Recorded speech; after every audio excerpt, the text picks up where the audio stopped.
Pep Talk UK.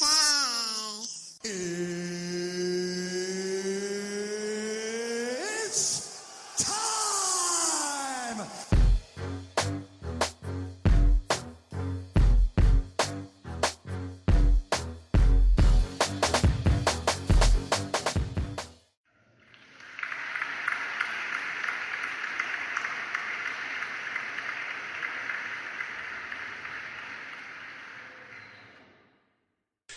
Oi, oi, welcome to the Pep Talk UK Sports Podcast, the podcast that talks the major football and boxing news from around the globe, real points of view from a real panel, hashtag Real Talk and Pep Talk.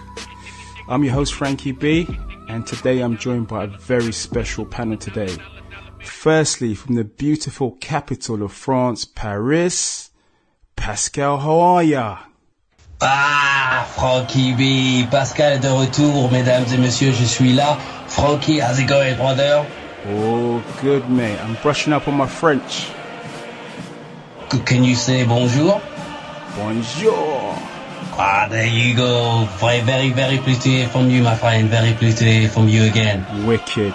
Now, part of the Pep Talk boys, I'd like to introduce Spurs soldier, Mike H. Fred, good evening.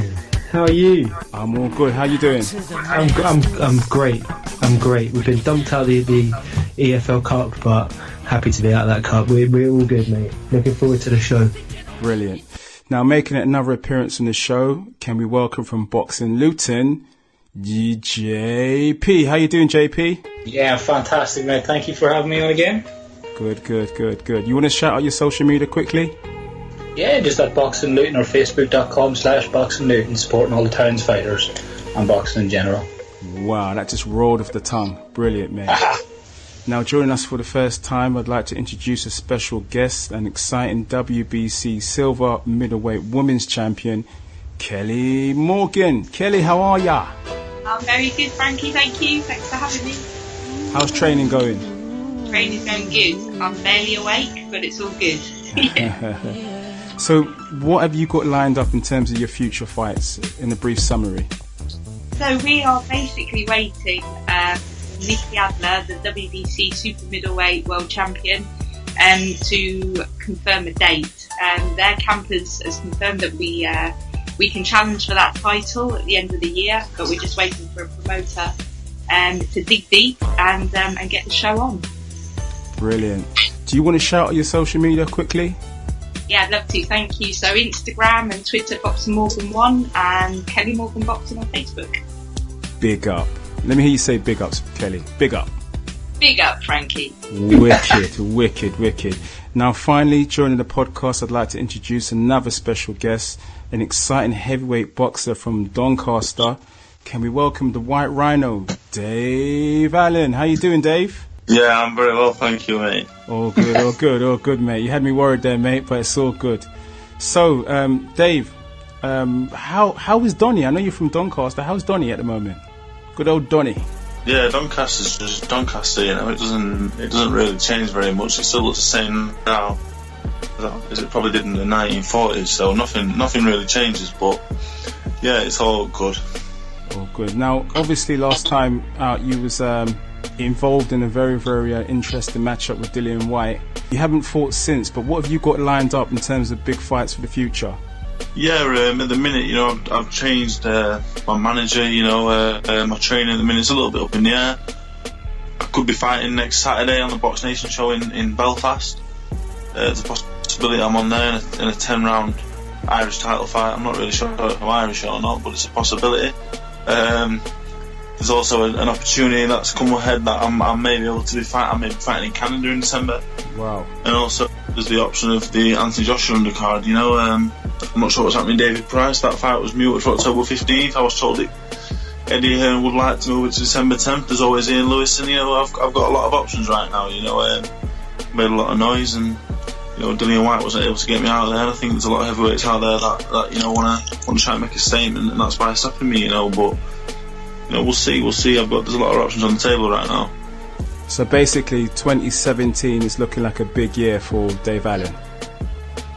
I think 2016 could still be a big year. I'm still looking to pick up a major title before the year's out. You know, whether that's the Commonwealth title, it may be a possibility before the end of the year. Like I said, the big fight, I could have a big fight even as soon as next week. You know, it's sort of goal right now. It's just a case of picking the best option for myself. Okay, well, just on to another topic. I understand you used to do a bit of sparring with your sister. Is that true? And what are your views on women's boxing? I sparred with my big sister since, I don't know, my dad was a professional fighter, so he used to pull gloves out when we was kids. And my sister's 3 years older than me, so I took some beatings when I was young. And then when she got to around 16, I got to 13, and I started being able to get on top of her, and then it was banned for a while. My dad wouldn't let me do it. I had to swear with my dad at that point. Recently, you know, she's just started. Yeah. My you know, I went from out of the frying pan into the fire kind of thing. You know, my sister stopped beating me, my dad took over. But yeah, we stopped sparring for a while. My sister's just started boxing now. She's 27. You know, she's a school teacher, but she wants to give it a go. You know, so we do a little bit of sparring. You know, to the body in the garden and stuff. You know, it's all good fun and that. And she's just starting out in amateur gym. And as far as women boxing goes, you know, my good friend Savannah Marshall, you know, I've seen her up at the GB and she's a brilliant fighter, and she probably would beat a lot of men in the super middleweight division, you know, unless you're one of the top fighters, she'll probably beat you anyway. So I love women's boxing. I think there's some very good women boxers out there, so why not? Yeah, just like Kelly. Ain't that right, Kelly? I've never seen Kelly fight, but I'm not going to say anything different because I don't really want to talk out of her by the sounds of it. Savannah Marshall, very, very strong, and Natasha Gale, both middleweights up at Team GB, and they're both absolutely hard as nails. So yeah, the middleweight is in this country. Okay, Dave, do you want to shout out your social media? Yeah, my Twitter is David the White R1. Instagram is White_Rhino21, and that's about it. I use Facebook, but yeah, I'm at my friend limit, and even though a lot of them are fake accounts, I don't really want to delete anyone. So yeah. Okay, bro. Now it's time for some real talk and pep talk. Right, we're going to start with last week's boxing action. We're going to mention the massive boxing card in Birmingham, where Anthony Ogogo lost to Craig Cunningham. Ogogo was stopped in the 8th round. And also Sam Egerton stopped Frankie Gavin in the 8th round to claim the WBC international title. Now, Dave, Ogogo, he actually lost. What's going on there? Yeah, I don't think it was a massive shock really, because I don't really rate Anthony that highly, to be honest. I think he's like, he did well in the amateurs, but you know, when he went to the Olympics, you know, Kitrov, the Ukrainian who he fought, I think in the quarterfinals or the first round, beat him really comfortably. I think the fact that it was in London was the only reason that Ogogo mattered. So Cunningham beating him wasn't really a big shock. Craig Cunningham, you know what it's called, which is bad that he got beat by him. What it's called, but he was actually really good. I was watching it and I'm thinking, wow, this Cunningham's actually a really fighter. Apparently he's only like middleweight. I don't know, the Ogogo saying that his eye was damaged or whatever, but you know, he quit whatever. He kind of quit a little bit. So I'm not really sure if there's any coming back from that. He's a really good looking man, and I'm not sure he needs to fight.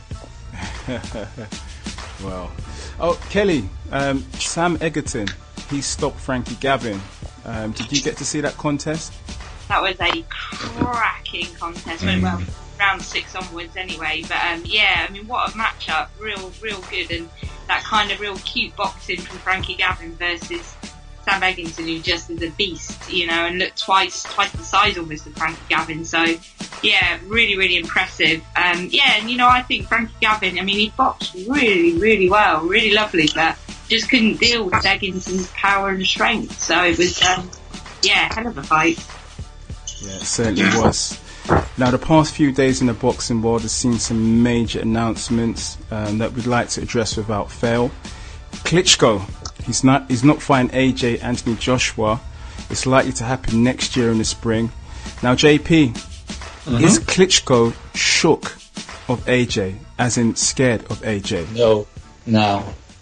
No, he just knows how much more money he can make on a fight that could be made within 4 months as opposed to 6 weeks, really. And I think we discussed this before. It was never really going to happen once the other fights fell through.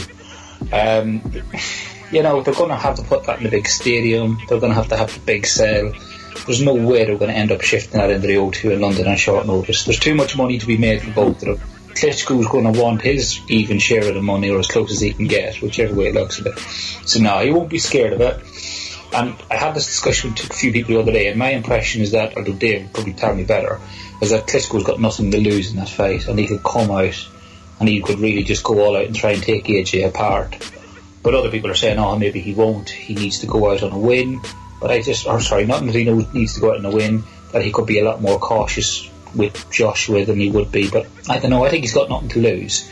So he's probably going to be ready. The injuries not since any other starters, I think, has a lot more to do with building the fight than it is to do with him injured. But I don't know, I think he's got nothing to lose in that fight. But he's already lost a year. He's 40. He could be 41 by the time they fight. Kelly or David could tell us how much will that affect the boxer by being out for that long out of the game? Yeah, I think there's a lot of. It depends, I suppose, on the individual. But well, Kelly, speaking of AJ, do you think Anthony Joshua is the real deal? Are you convinced by the hype? I don't know. The man is, he's a physical beast with, a champion's mentality and kind of a gentleman spirit. I really think he's a world champion that the UK could be so proud of and get behind. And I don't know, I think there's just some people in this world where you just know that they are destined to pull it out the bag, and I think he is one of those people. So, fully behind AJ. Brilliant. Well, Pascal, do you think Klitschko was merely just giving himself some more time to prepare for the monster, which is Anthony Joshua?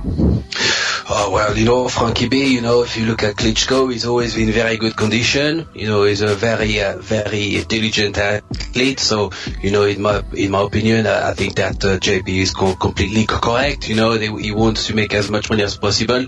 In this stage of Klitschko's career, it's very difficult to have very big blockbuster fights, like the ones that presented themselves. So it makes perfect sense for the management team of both sides of the fighters to decide to extend the opportunity to cash in. Eddie Hearn is very much about the money and how much money can be made.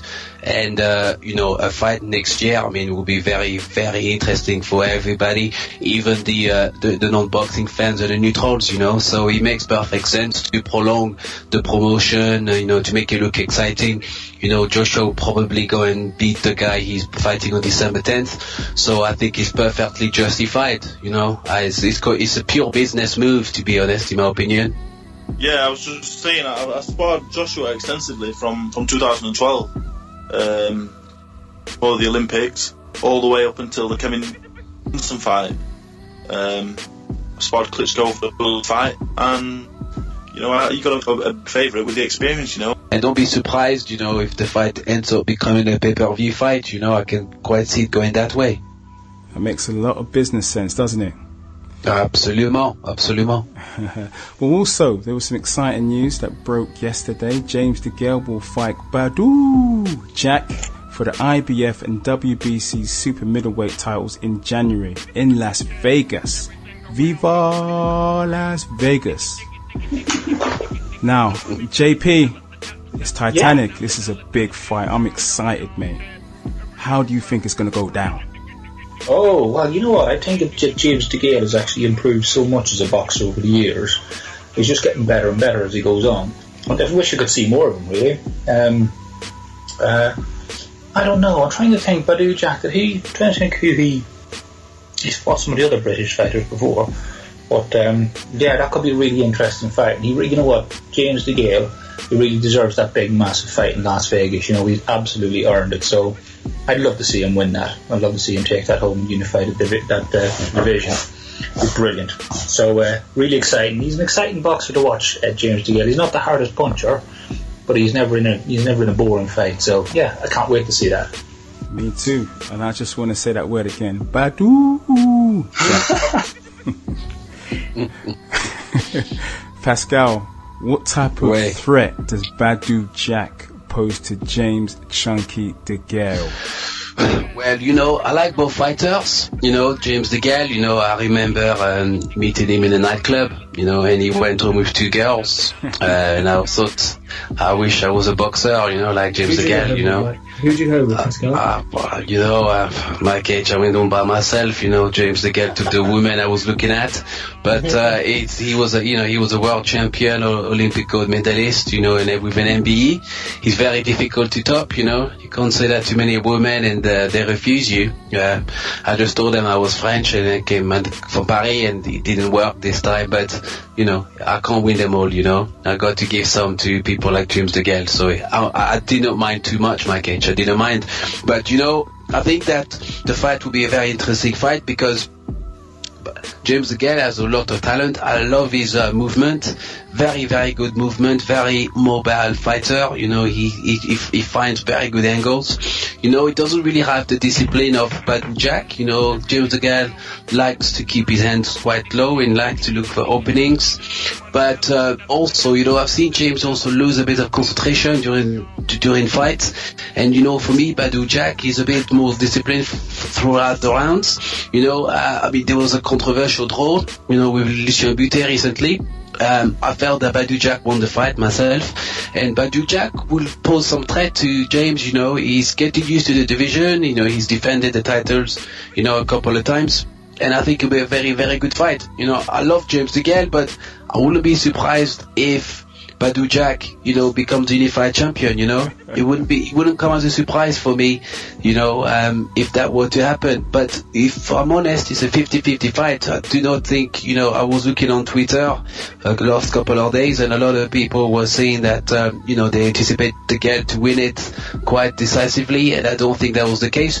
You know, I think it'll be a very, very competitive fight. Probably, you know, a fight that James DeGale need to take seriously because, you know, James DeGale has lost to George Groves, you know, and we know and expected that decision. Whilst he has improved, he still sometimes has a tendency to switch off. So I would say, you know, Frankie, will be a very interesting fight, and I cannot wait. You know, maybe we should go there and see it. You know, I heard Vegas is very, very, very wild. Yeah, Viva Las Vegas. Viva Las Vegas, bien sûr. Kelly, who is your favourite and why?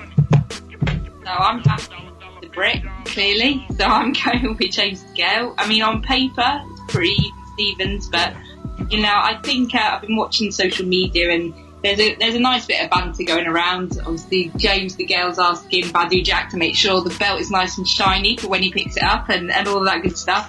But he has gone on the record and said that, you know, he is taking this serious. There's a lot of respect for Badou Jack, and he knows that he's going to have to work hard and raise his game in order to take the win. So I think as long as he's focused in approaching it that way, I think the win's his. So come on, the UK. Come on, UK, baby. Yeah. Now, another biggie. Oh my God, it gets better and better. Keith one-time Thurman will fight Danny Swift Garcia March 4th, 2017 in another unification fight for the WBA and WBC welterweight titles. Pascal, this is absolutely magnifique. Oh, magnifique indeed. You know, Frankie, listen, you know, over the last few months, you know, Garcia was accused of cherry picking. You know, he's fighting, you know, Molina, I believe, very, very soon. And there wasn't much interest in the fight, you know, and Garcia has been in some very, very close and questionable fights, you know, very close decisions. I remember when he fought Lamont Peterson, Peterson winning the fight, you know, but it's another story. Keith Thurman, very good fighter. I mean, his last fight, you know, was absolutely great. You know, when he fought the Pitbull, you know, otherwise known as I forgot his name. Frankie B, remind me the young. No, not Colazzo. The young bull who beat Adrian Bronner. And he lost the title to Kell Brook, the IBF welterweight title. Oh, Porter, Sean Porter. Yes, yeah, Sean Porter. Thank you very much. And that, you know, that was a cracking fight. I still remember the fight already. It was a cracking fight between the two. And interestingly, you know, people are rooting for Thurman and expect Thurman to beat Garcia. But you know what? I actually have Garcia winning the fight. I think Garcia has an opportunity to cement himself as a good fighter, although he's not as bad as people think. And I think Garcia, Garcia showed me some very, interesting, technical abilities. He's beaten some very good people in his CV. He's beaten Amir Khan, of course, who's not a bad fighter. He's also beaten, La Machina, the boxer from Argentina.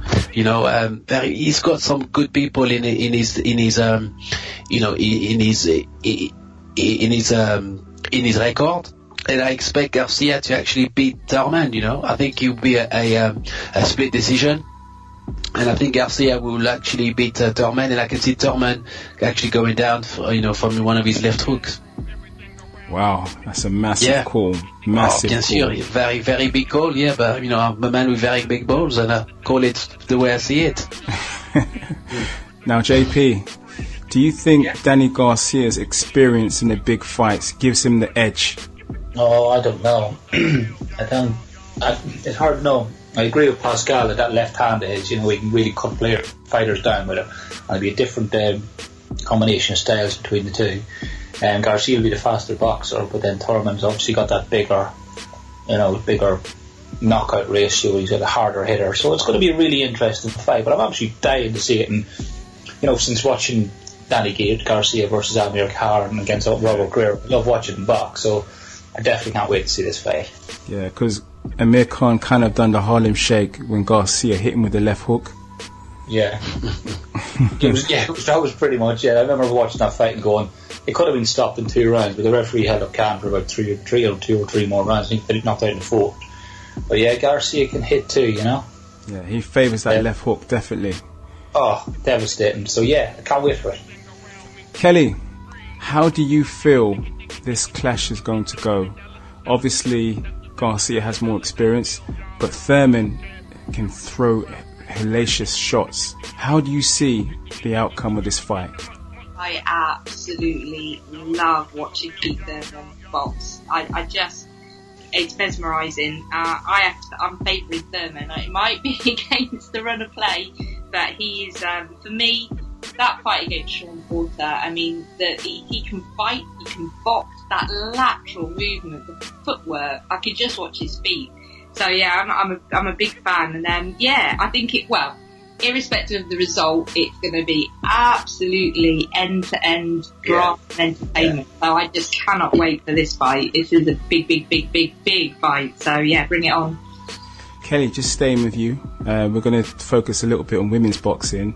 Now, Kelly, Cecilia Brækhus, widely regarded as the pound-for-pound queen. When she recently fought Anne-Sophie Mathias, she disposed of her in 2 rounds. Now, she's getting a lot of plaudits as the pound-for-pound best. What makes her widely acclaimed? Yeah, Cecilia Brækhus is her name, known as the first lady of professional boxing. She, her record 28-0. She has this plaudit because she produces results time and time again, and she is a beautiful boxer to watch. Very, very skillful, on her toes. Almost amateur-like in her style, but can maintain it for professional rounds. So, and when it gets in the pocket and it gets heated, she can also fight. So, it was a great result against Sophie Mathis. They met previously and it went the full 10 rounds and was a real head turner. But this time round, first professional show in Norway for 35 years because the government banned professional boxing, and the girls headline it. Cecilia Brækhus TKO 2 rounds, so it was stunning, and they're game changers really. It's quite a historical event. Kelly, I just want you to say that knockout was sick. I want to hear you say it in your accent. It was sick. It was sick. There you go. You see, I knew you had it in you. Brilliant. Well, Pep Talk UK co-signs women's boxing. A massive big up to Kelly and women's boxing. He co-signed it. Thank you, B. Thank you very much. A massive big up to Dave Allen and Kelly Morgan for their brief cameos. Now it's interview time. Our boxing correspondent Shaz Chowdhury caught up with former middleweight boxer Nick Blackwell, who recently had to retire from the sport following injuries sustained during his bout with Chris Eubank Jr. Here's what Nick had to say. With former British champ, Nick Blackwell. How you doing, Nick? You alright? Yeah, I'm all good, thanks, mate. How are you? Yeah, I've seen you in and around your brother, in his corner. Yeah. But what everyone wants to know is, what's Nick Blackwell doing now, and what are you planning to do in the future? But I'm just, I'm helping out my brother in the corner, taking him up here, done my trainer's license, and that, so I can actually be with him, in the corner. So I can train with the lads in Cardiff as well, be in the corner with them. So there's a few lads there, like the Liam Williams, the Alex Hughes, that will go on and win world titles. So it'd be nice to, be on the journey with them as they have with me. So still involved in boxing. Might be opening up my own gym soon as well. Just train a few kids up, and still be part of boxing in a massive way. Are you still training yourself? Yeah, I'm still training. If I wasn't boxing, I'd always be training anyway. So there's no better feeling than feeling fit and healthy. Now, you've been in some wars yourself. You were a British champ. I was there that awful night. Any chance you ever stepping back in the ring yourself? Oh, mate, do you know what, mate? Honest opinion, I would fucking love to. I would love to, because I do miss it. But your health comes first. And when you're in that situation, when you wake up in the hospital and you realise the little things we take for granted, like we're doing now, standing up and talking, I couldn't do that. So my health comes first. If I ever did, I'd have a brain scan to make sure everything's 100%. But I wouldn't want to put my friends, my family, Gary Lockett, and everyone through it again. Gary probably would never train me. That's one man I would want in my corner if I did ever fight again. If I ever did think about it. But yeah, you never know what happens. Steve Redgrave famously said, "If you ever see me near a boat, shoot me." What do you reckon to that? Yeah, fair point. Yeah. Well, we wish you all the best. We hope everything goes well with your plans to open a gym, and it was just good seeing you in the corner with Dan tonight. Yeah, it was my first time in the corner. I was quite nervous being in the corner for the first time, but it was good being in there. I watched my brother and just helping him, supporting him, looking after him, and it was continue. Well, we wish both brothers the best of luck in the future. We hope everything goes well, and we'll be watching your development as a coach from here on in. Nice, cheers, buddy. Cheers, buddy. Cheers. Now it's 40 time, football time. 40 lads, let's get in there. 40. Now, this evening, Manchester United beat Man City 1-0, courtesy of Juan Mata. Mike H, can Man United lift this trophy under Mourinho? Sure, Frank, why not? City are out, Tottenham are out, Chelsea are out, why not? The question is this the trophy they want to lift? And if Mourinho lifts this trophy and finishes outside of the European places at the end of the season, is that good enough? That's the question I have for you guys. I don't know that it is good enough, because Moyes and Van Gaal got the sack because they didn't meet requirements. What is the minimum expectation for Mourinho? I don't even know anymore. They need to pick up trophies. It doesn't look like they're going to win the league this season. It looks like they might aim for top 4. They might scrape through and get it. But Mourinho puts pressure on himself to deliver trophies. So he's going to try and pick this one up just to buy himself more time from the fans. Because at the moment, it's -6 at the back football. And he's going to kind of say to the fans that, look, we have to kind of get a trophy in the cabinet first, and then we can start to play attractive football. So I think Man United they're strong contenders for this cup, don't you, JP?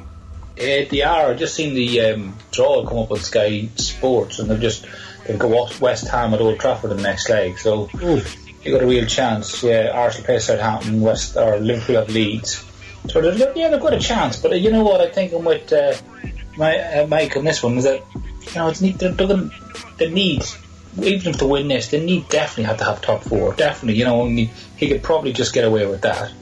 But everything outside of that, they really need to pick it up. He's got the players. He's spent enough money on the players. He's an experienced enough manager. He should be turning all of that around. And winning this, definitely in with a shout, but definitely need to be getting in the top 4.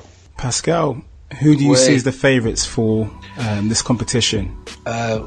Okay, well, based on the pedigree of the managers and on this stage of the competition, I can really see a Liverpool-Manchester United final.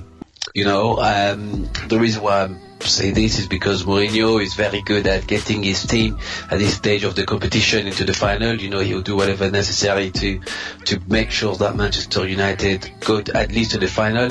Mourinho likes to look at this opportunity to bring some early glory to the club by picking up small trophies, low-hanging fruits, and hopefully to try to build some momentum from there. But, let's be honest, you don't spend close to £500 million on players to just win, the EFL Cup, It's about a bit more than that. If you are an investor in Manchester United, if you're a shareholder, if you're a supporter, and you have all these great talent on the field, you want them to be winning the biggest trophies. And the biggest trophies are the domestic trophies, the league trophies, the FA Cup trophies, and then perhaps the other League Cup come into play, and of course the European Cups. So, in my honest opinion, even if Mourinho wins this trophy, it still doesn't, warrant the fact that Manchester United have been picking up some bad results in the league. The loss to Chelsea was almost unforgivable. Given that he doesn't have no major injuries in the team, he's bought the players that he wanted to buy, including Paul Pogba, who has yet to convince anybody of his £89 million move. So I think it's still very much, what is expected of Manchester United at this time of the competition to be in the last state, but we'll have to see. But at the same time also, Wenger has a good team in Arsenal, probably the most balanced team of all, for some time. Manchester are still very much, at the stage where they are learning about each other, particularly the new players. And I think that Wenger has a shout in it, but if Arsenal meet Manchester United in a semi-final, I would give it to Mourinho, because Mourinho would just park a bus and probably defend 1-0 win. But if there's an opportunity for the big teams to avoid each other, then there's may well be an opportunity for Arsenal to sneak in. But at this stage of the competition, I really do fancy a Liverpool-Manchester United final.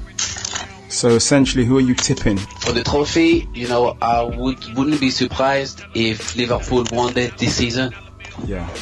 JP, your predictions on who can win the EFL Cup? Oh, I want Arsenal to win it, but I think Liverpool could be a good shot. They've all got chances to get through to the next round. So they're all going to end up meeting each other next, I think. But Liverpool have a great shot. Liverpool. Mike H, who's going to win the EFL Cup? A team playing in red. Arsenal. Maybe, man. It's too difficult to call. It's too difficult. Like, the final is in February. Which of those teams is going to have less to play for outside of this tour? Look, man. I'm going to say Liverpool. Liverpool. Yeah. What happened to you guys last night? Because, you got one back. I thought you might make a comeback. Us guys, we're out the cup for teams. we're at that stage now where we don't want to be playing in this tournament. It's better to get the kids playing, give them some experience, give them some exposure. We got Tottenham. We've got Leicester this weekend, followed by Bayer Leverkusen midweek, followed by Arsenal at the Emirates. You got to prioritise. I like that confidence, mate. You've got, there's the best thing for Spurs at the moment is to play the reserves and the youngsters in the EFL Cup. That's the bottom line. There's no, but he'd be mad to put a full strength team out in that game. I suppose sometimes you need to prioritise in order to focus on, what's important, I suppose. You've always got to prioritise. Look at Leicester. They're struggling in the Premier League, and yet they've got 100% record in the Champions League. They won the Champions League. Let's see, look, Frank, if we get Tottenham get a top 4 this season, I don't mind that we got knocked out of the EFL Cup early doors. I won't complain. Okay, well, more importantly, let's look at the Premiership of last weekend. The Premiership, get in there. Well, the biggest game of the weekend was Manchester United versus Chelsea. Chelsea smashed Man United 4-0. Mike H, great result for Chelsea, but Mourinho in his return must have been super embarrassed. He can only have been, but I don't get where he goes from here. It's still fairly early days in the Premier League. I know that clearly the first goal, the opening goal after 30 or so seconds, didn't help his cause. But what is this Man United team doing? These guys, a month ago we were talking about these guys being one of the favourites for the title, and now they're just falling away. Mourinho's got a lot to do, and he's got to do it quick, because we're going to be talking about them like as a mid-table team. They are 7th in the league. They're 6 points off top spot. That's a 2-game swing. United are not going to win the title. Does anyone here believe that United are going to win the title this season? No. No. So what are they playing for? No. I think they'll take the FA Cup. I'm going to be honest. I'm not disrespecting Man United fans, but I think they'll take the FA Cup or the EFL Cup, and they'll build on that for next season.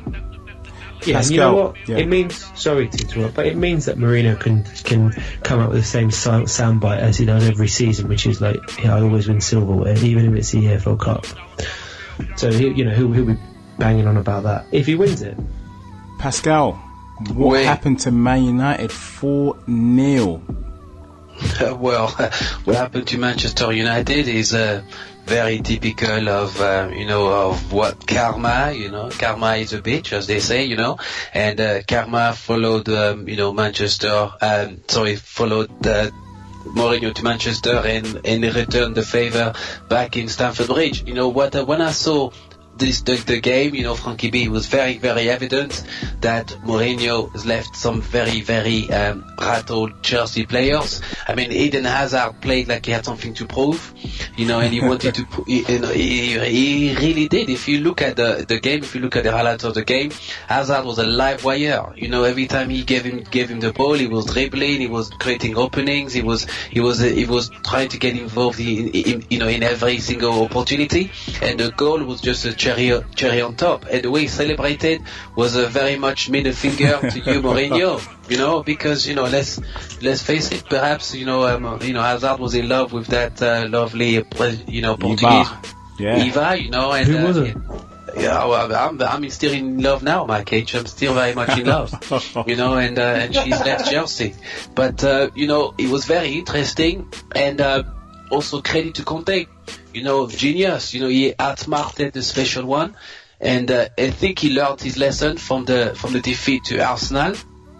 He realized that that was a rude awakening for him. That Arsenal also gave him a welcome party to the Premier League, and having lost to Liverpool and having lost to another fierce rival in Arsenal, there was no way that Conte was going to repeat this against Manchester, and he mobilized his team very well. And from the very beginning, from the moment that the whistle was blown, the Chelsea players did really, really well by passing the ball around, and they even allowed a marathon runner in Kante to score a cracking goal. Messi-esque goal, Messi-esque. Very Messi-esque, and Kante couldn't even believe it. He didn't even react in time to celebrate properly. I was very, very surprised. But look, to me, those big games, Manchester United already lost to Manchester City in a derby.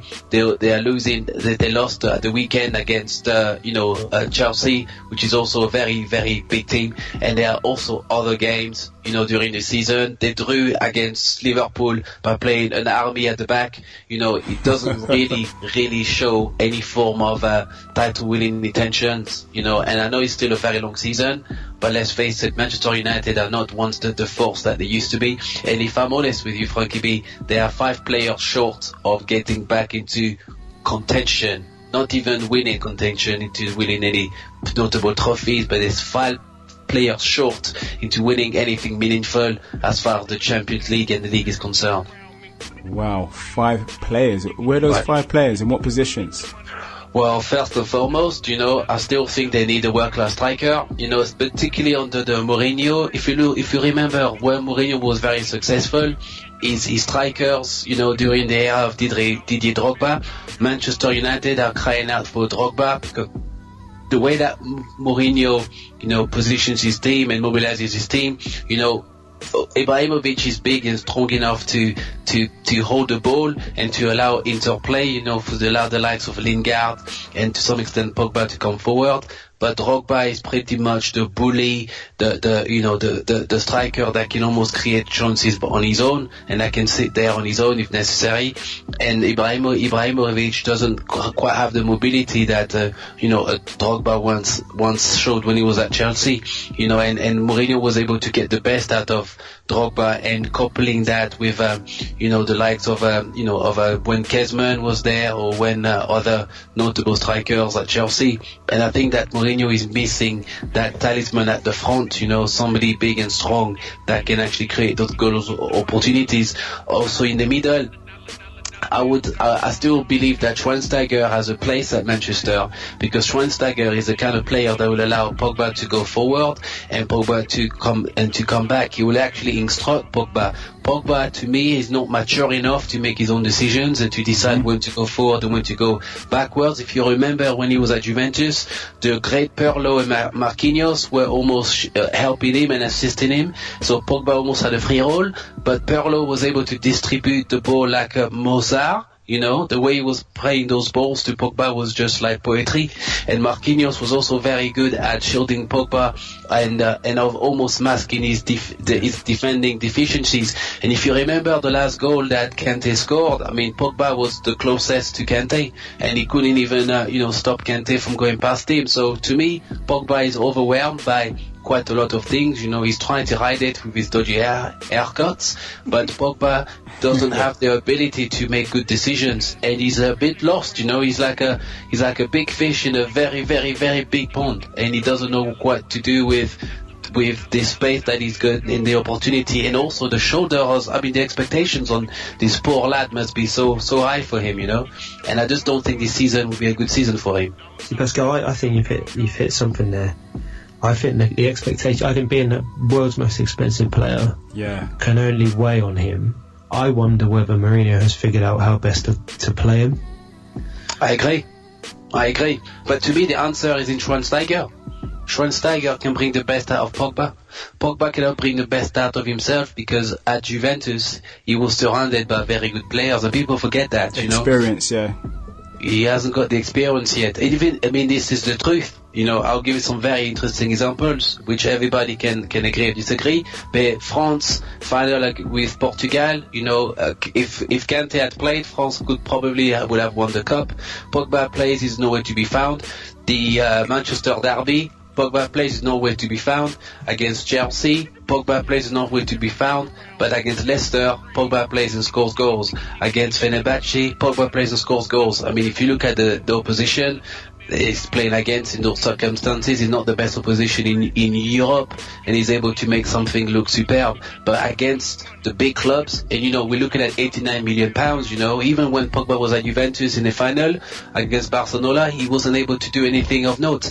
So, the man is a bit too young to play at this highest level, and in my honest opinion, if you look at the crème de la crème of players around Europe and around the world, is Pogba really at the top? Can you really talk to him? Can you really put Pogba in the same conversation as Messi, who scores a hat-trick against Manchester City in the Champions League? Can you put him in the same bracket as Suarez, as Neymar? Come on, as Ronaldo, as Gareth Bale? These guys are super players that any one of us would love to have in their teams. Now, would you have a Pogba in that small London team that you support, Mark H? Would you have Pogba at Spurs? Well, let's be honest. Would you have Pogba at Spurs, or would you keep Dele Alli? They're different players. When you threw me when you said small club in North London.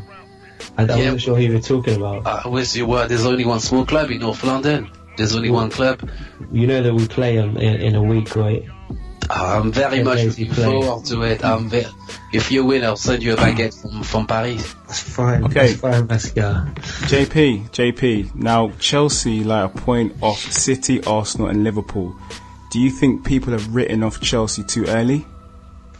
You know, I certainly did at the start of the season. I thought that United would be strong, that City would struggle because Guardiola would find that a lot of the games, you know, he had a lot more tougher games than he had in Germany and that, you know, where they have like maybe 6 or 7 tough games a season, whereas, you know, in the Premier League you can have a tough game any weekend, really, if you have a bad weekend.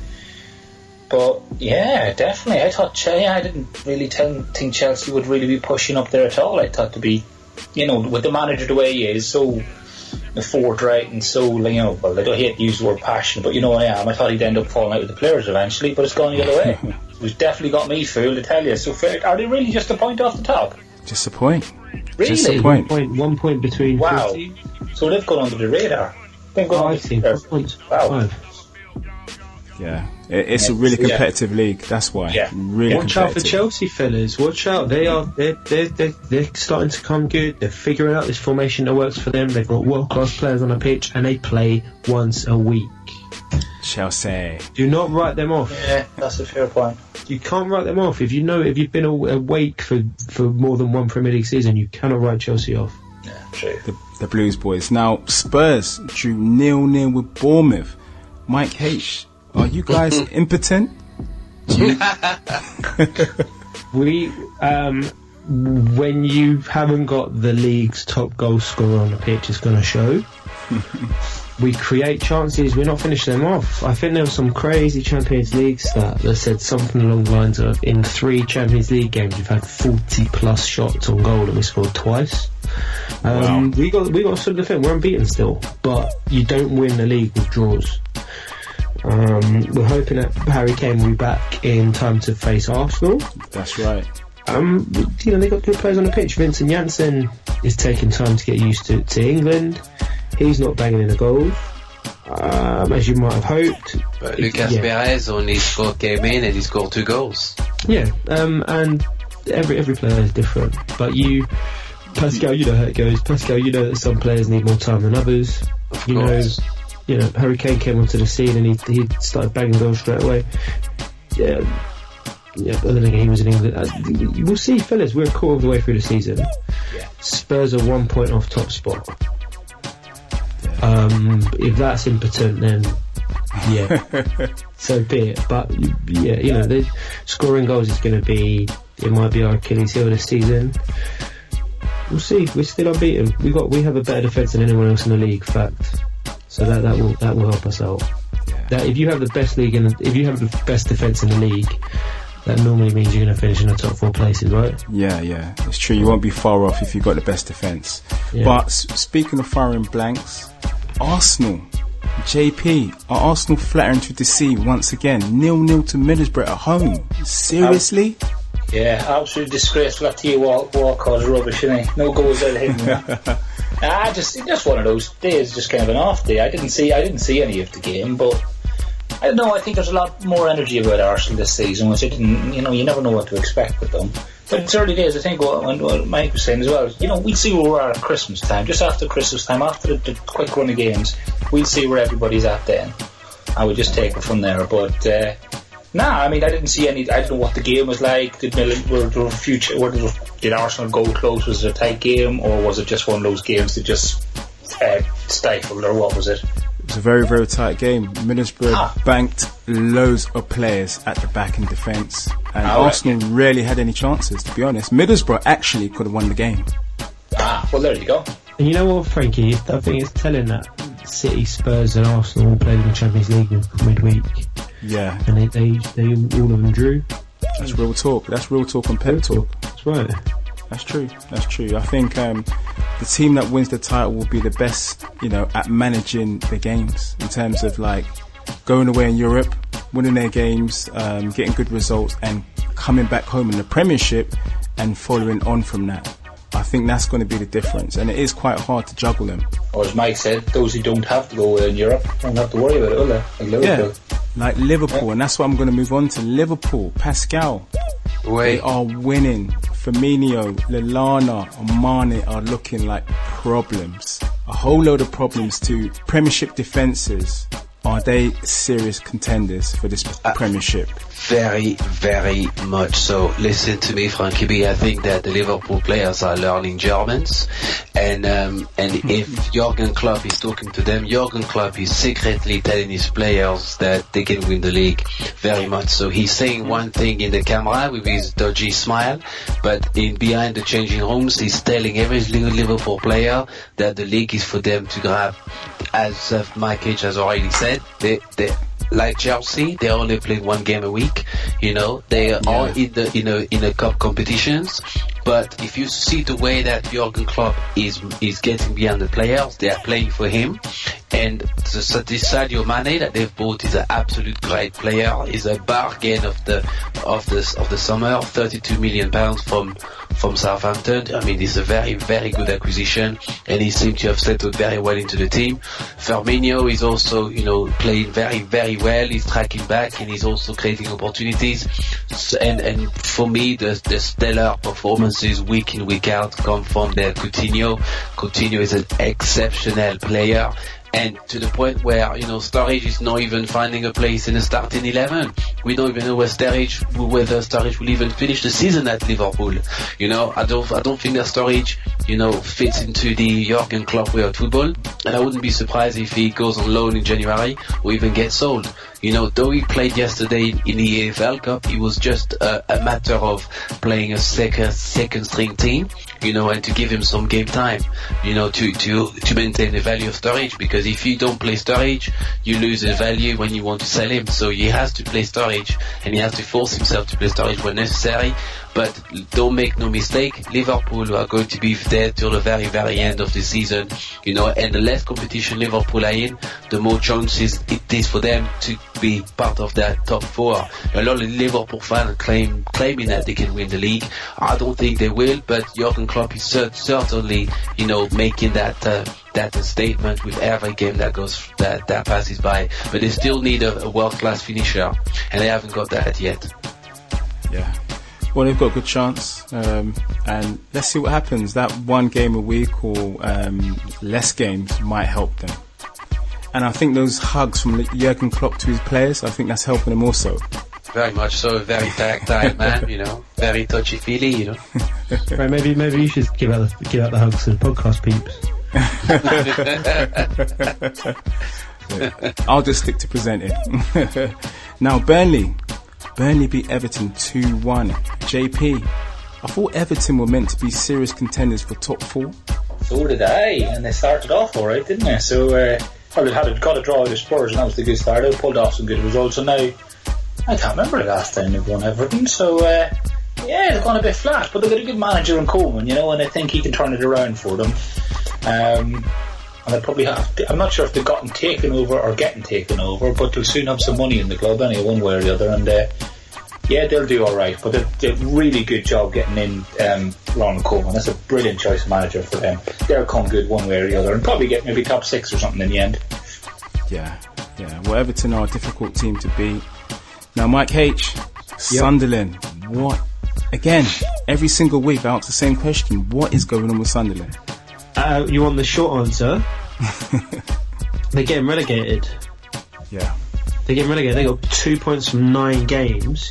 They're already like two wins away from safety.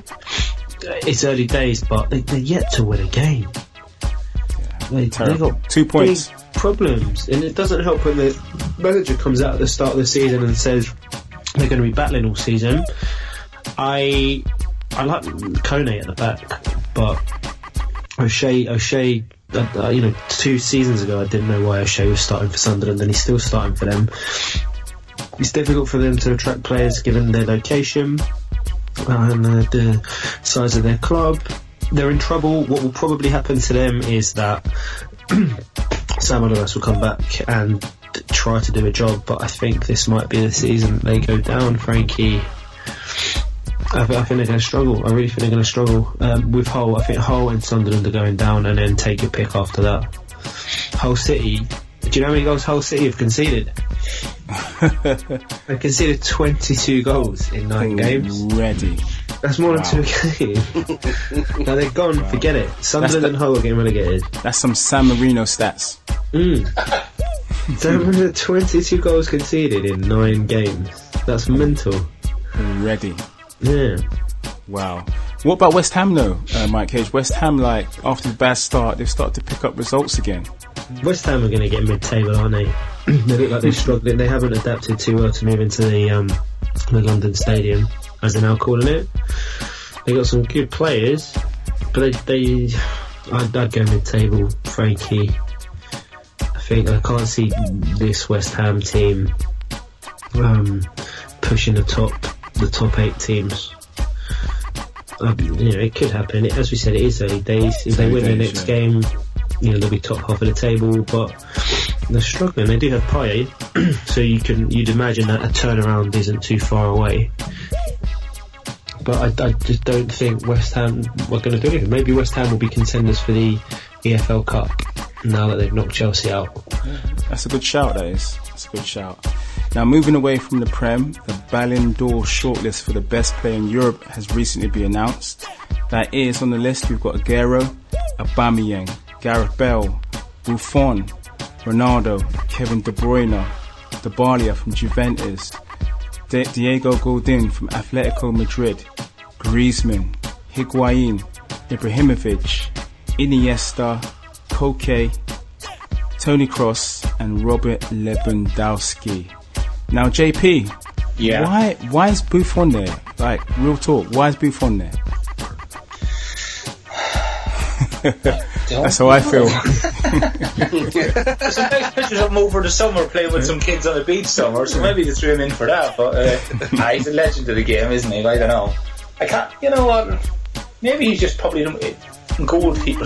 But there was another goalkeeper on that list, was there? No, he's the only goalkeeper. Yeah, I was just thinking. Why is Neuer? Neuer's not there. Maybe he's just been the most consistent goalkeeper throughout. More along those lines. The only thing I can think of is it never goes to a goalie, though, does it? They never win that.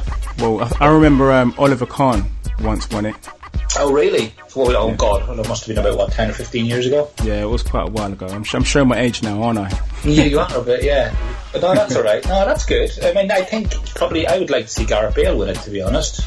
Because, you always have that thing between Messi and Ronaldo and that, but obviously Messi's been injured and not, but I'd like Gareth Bale to win it. But who do you think will win it? Maybe Neymar? Ronaldo. You think Ronaldo? He's going to take some beating because Messi is the holder, but Ronaldo helped Portugal win the Euro. I forgot about that, didn't he? Yeah, so I'll forget about it. Yeah, that's why I think if I had to put my life on it, I'd put it on him. Yeah, I agree. Wow. I agree. Yeah, because of the Euros, yeah. I forgot all about the Euros, man. We've had too much Premier League football, man. But yeah, it's got to be him, innit? Pascal, I know you're backing Griezmann for the award. I would love Griezmann, I would love the Frenchman to win it, certainly not Pogba, not at the moment, but look, let's be brutally honest, had France won the Euros and Griezmann scored one of the winning goals, he would have been nominated for it. But in brutal honesty, I think it's going to the great Ronaldo, who's a living legend of the game. And as long as Ronaldo and Messi are alive, they will be battling for trophies until they both retire and stop playing football. But Ronaldo wants another Ballon d'Or. Messi played exceptionally well, throughout the course of his season. And if he wasn't for the injury, Messi will still be nominated for it and probably will have won it. But I agree with Mike Cage. I think that the Ballon d'Or will be going to Portugal, and Ronaldo will be collecting it again for a second time. Alright, listen, boys. The fact that Michael Owen won it once and Thierry Henry never won it, and that still annoys me. How did Thierry Henry never win that? It was a very difficult season because it was the same season that Ronaldinho was playing on fire. Ronaldinho was an exceptional player, and that's the only reason why. And also remember, Arsenal didn't win the Champions League that season, but they went unbeaten, in the league. And you're right, he was a very difficult toss-up between Ronaldinho and Henry. But for me, I think I should have won it. The simple fact that Ronaldinho was playing with Eto'o, was playing with Messi. You know, he had a very good squad around him. But you know, it's a difficult situation. And Brazilians and French players, I mean, you're always going to go to Brazilian, aren't you? You know, it's they've cemented themselves in football. You know, it's an interesting one. But I'll be surprised if Ronaldo didn't win it this year. Well, I suppose we just have to wait and see. Now that's our time for this week. I'd like to thank all of our guests today. Join us again next week for another Pep Talk UK Sports Podcast. Thank you. Pep Talk UK. Please follow us on social media. On Twitter, it's at Pep Talk _UK. And Instagram, it's Pep Talk _UK.